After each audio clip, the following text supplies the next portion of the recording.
मी चाललोय आज 31 फूट उंच असलेल्या त्रिशूल मिरवणूक यात्रेत, जो शिव महापुराण कथेच्या पंडाला स्थापित केला जाणार आहे. त्यामुळे आज लवकर उठून मिरवणुकीला जाण्यासाठी रेडी झालो. आपली बाईक काढली आणि शिरपूरकडे जाण्यासाठी निघालो.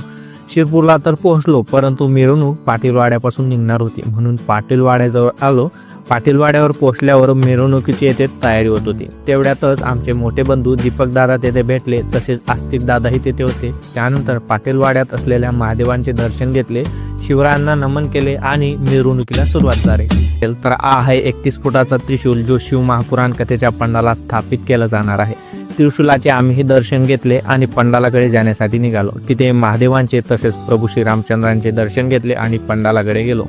इथे पाहिलं तर 1 डिसेंबर पासून कथा सुरू होणार आहे, परंतु आजपासूनच भावी भक्त कथेसाठी उपस्थित आहेत. तेवढ्यातच पंडालात रुद्राक्षांची विक्री होत होती, ते मीही घेतले. मिरवणुकीला एन्जॉय करून घरी जाण्यासाठी निघालो.